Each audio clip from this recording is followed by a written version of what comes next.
को नहीं पता उन तक ये आपकी ड्यूटी है पहुंचाना कि जब तक लड़की की उम्र 18 साल में होती, लड़के की उम्र 21 साल में होती, तब तक शादी नहीं करनी।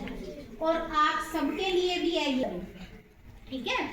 अब ये बताओ, मान लो हमें पता चल गया कि पड़ोस में हमारे शादी हो रही है, कोई लड़की 18 साल से कम है, उसके पेरेंट्स उसकी शादी कर रहे हैं, क्योंकि कर देते हैं, पास पड़ोस में कर देते हैं ना, कहते हैं पढ़ती तो ये है नहीं, घर में ही रह रही है, चूल्हा चौका ही संभालना है, तो इसकी शादी करके हम भी फारिग हो जाएंगे, कहते हैं ना। yes, तो आप सब क्या कर सकते हो, कहाँ जाके ये कह सकते हो कि फिलहाल लड़की है उसकी शादी करने लगे हैं?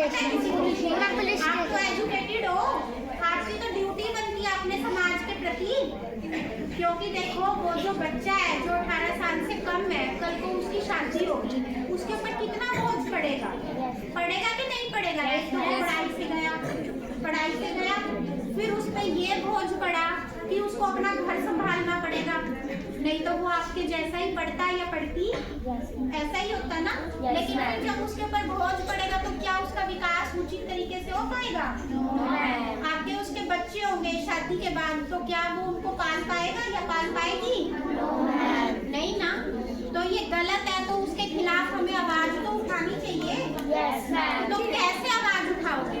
पुलिस थाने, जो कंसर्न थाना है, आप वहाँ पे फोन भी कर सकते हो, 112 नंबर भी पता है सभी को, तो आप वहाँ फोन भी कर सकते हो। उसमें आपकी आईडी भी किसी को नहीं बताई जाती, ऐसा नहीं बताया जाता कि फलाने बंदे ने आपकी शिकायत की थी।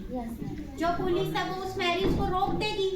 जब उसको रोक दिया जाएगा तो ये सोचो, वो जो बच्चा जिसकी शादी हो रही थी उसकी जिंदगी कितनी बच जाएगी और कितनी सुधर जाएगी ना। कहाँ तो वो दूसरे परिवार में जाके अपना चूल्हा चौका संभालता है या संभालती, और कहाँ फिर उसको पढ़ने के लिए मौका भी दिया जा सकता है। जब उसकी शादी नहीं होगी तो उसको कहीं ना कहीं तो लगाएंगे।